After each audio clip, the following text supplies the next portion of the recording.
let's start. So yeah, for the session, it's just an overview of data mining. Let's start with data science first, because you're taking a minor in data science, and one of the topics in our data science minor is data mining. So what is data science to begin with? As you all know, it's the study of finding patterns in data, right? And in data science, it is the intersection of many fields such as CS, math, stat, and domain knowledge. But there's actually no standard definitions for the data science, data mining, and big data analytics out there. These terms are often interchangeably used. If you go to different institutions, they might have different expectations on what data science is or what data mining is. So it's quite tricky. But in this course, we will stick to a definition of data mining, which I will show in a bit. So what is data mining? Data mining is the study of collecting, cleaning, processing, analyzing, and gaining useful insights from data. Wide variation exists in terms of the problem domains, applications, formulations, and data representations that are encountered in real applications. Therefore, data mining is a broad umbrella term that is used to describe these different aspects of data processing. This is from the data mining book by Charu Agarwal, which is our main textbook for this course. It's a very good resource to learn more about data mining. So we will stick with that definition for this course. All right. But again, if you go to different companies or institutions, they will have different definitions of those terms like data science, analytics, and data mining, depending on the work that they do. So how will we differentiate data mining and data science? I'll give it that data mining has a broad scope. So you could think of data mining as a technical subset of data science. It includes data collection, pre-processing, analysis through the use of various algorithms, such as machine learning techniques, association rules, simple mathematical and statistical methods. For data science, it is the bigger umbrella term. In addition to data mining, it also includes visualization, communication, and stakeholder engagement. So what is the data mining process? The data mining process consists of 3 steps. First is data collection, then the data pre-processing, and the analytical processing. So data collection includes web scraping or gathering your data through the use of API. For the data pre-processing, you have feature extraction, cleaning, and data wrangling. And finally, for analytical processing, you have your modeling. So for the data collection, again, you have API and web scraping.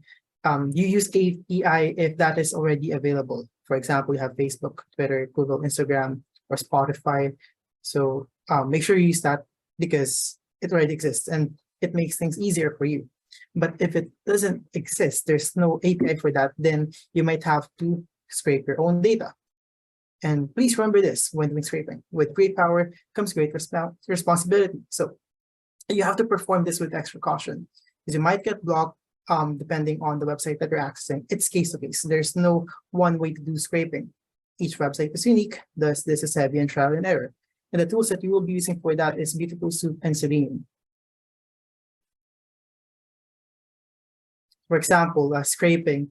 Yeah, when it was the height of pandemic, I scraped the vaccination scheduler website, and I automated that, and it automatically informed me to as to when I should go to specific vaccination sites, and it books things for me and I get notified. So this is one application of scraping. You can do this with the tools that you will be learning in this course. Yeah. What else? And again, you can collect so much data.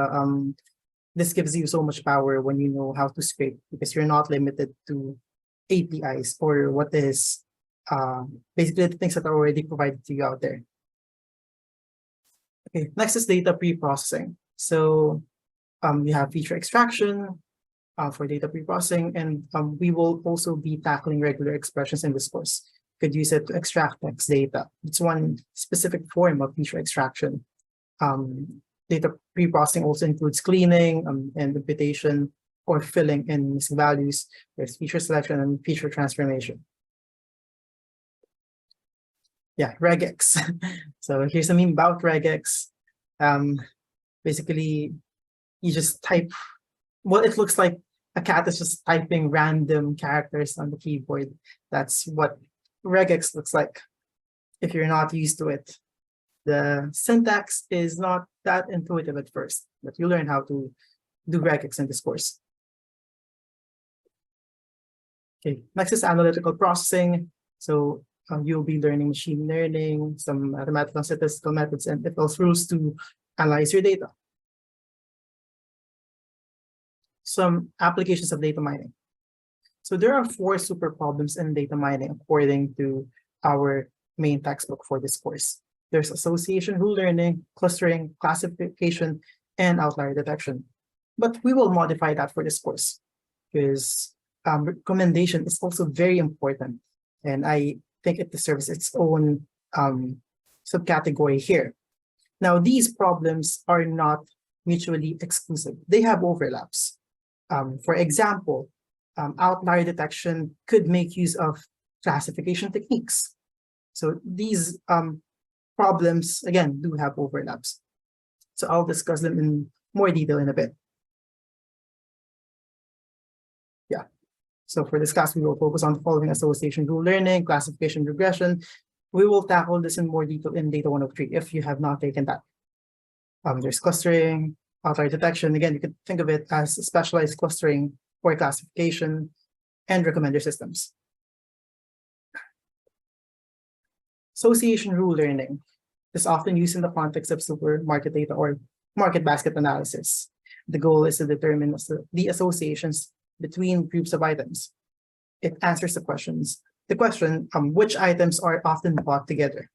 So some application of that is, well, supermarket data or text mining could determine the keywords that often go together. The tags could also be generalized to dependency-oriented data types, such as sequential, spatial, or graph data.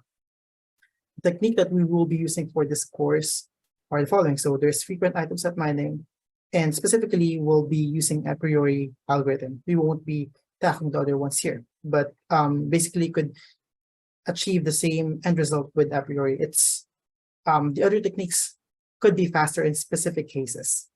So they're just different algorithms to compute for the same thing. There's also statistical measures and similarity measurement that we will be using for association rule learning. So this is what it looks like. For example, you have your item sets here. There's an egg, there's a beer, there's a drink, milk, and whatnot. So that's going to be a whole data set. And basically, we are looking at items that are often bought together. That's the main idea with association rule learning. So if you've heard of the story about beers and diapers, who's heard of that before? No one? So basically, the story is like this. In a specific supermarket, I forgot which, they tried to analyze which items they should pair together. So apparently, beers and diapers do go together. Why is that the case? The idea is when the father is asked to buy a diaper, the father also buys a beer. So basically what they did was they grouped those items together after that analysis. So you could think of many applications of association rule learning out there, basically just items that often go together. Okay, classification and regression, it is really the focus of supervised machine learning. So classification is predicting discrete values, regression is predicting continuous values. Again, that will not be the focus of this course. We will tackle this, but that's for Data 103 or machine learning. So some applications of this is image classification, object detection, forecasting power demand. Techniques we will be using for this course are the following: KNN and linear and logistic regression.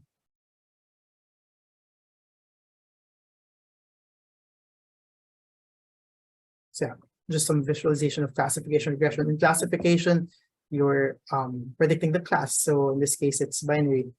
It just splits the data into two. Whereas in regression, you're predicting numerical values. This is a linear model. Yeah, more examples. Classification, is it a cat or whatever animal it is? And then there's detection, you detected different animals in this picture, and segmentation. So you actually show the pixels that are associated with that item. In this case, for this pixel or set of pixels that is a dog, whereas in this case, the red one is of a cat. Then for regression, yeah, this is monthly power demand. Okay. Next is clustering. This is a task under unsupervised machine learning. And given a set of data points, you partition them into groups containing very similar data points. Some applications of that would be data summarization, customer segmentation, techniques we will use. So there's representative-based algorithms and hierarchical clustering algorithms, but we will only be using k-means for this course. So this is what it looked like. So for example, given this data set, assuming that you have you selected like 3 centroids, then you will end up with this cluster data. So you have the green, blue, and red clusters. Yeah, some example of clustering that I've done back in 2018. So the themes in Makati do this sentiment analysis. Okay, next is recommender systems. So utilizes various sources of data to infer customer interests. So it answers this question: what item should we recommend to a user? So some applications of recommender systems are the following. So we have online streaming like Netflix, online shopping, sources like Lazada and Shopee, and social media, Facebook and Instagram. Techniques we will be using for this course are the following. So we have content-based filtering and collaborative filtering. So there's memory-based one and model-based one for collaborative filtering. So we'll be tackling all of those. So we will also be doing user-based and item-based, and also singular value decomposition for latent factor models. We'll go in depth in recommender systems for this course. So you will know how these platforms work behind the scenes, like how Netflix recommend items to you or movies to you, whatever show you're watching. So in this case, this is my feed back in 2021. I believe this is 2021. So I'm into dark shows and anime. So that's what it recommended to me. I do love Steins Gate. It's one of my favorite animes. And yeah, there's dating apps, Bumble. So basically anything that has to do with recommendation or matching, it uses that behind the scenes. Outlier detection. So an outlier is an observation which deviates so much from the other observations as to arouse suspicions that it was generated by a different mechanism. So outliers are sometimes called abnormalities, discordance, deviance, anomalies. Some applications of this are the following: data cleaning, credit card fraud, network intrusion detection.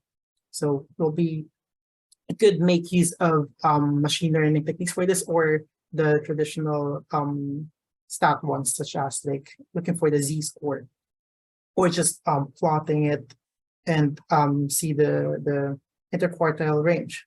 Could make use of those things.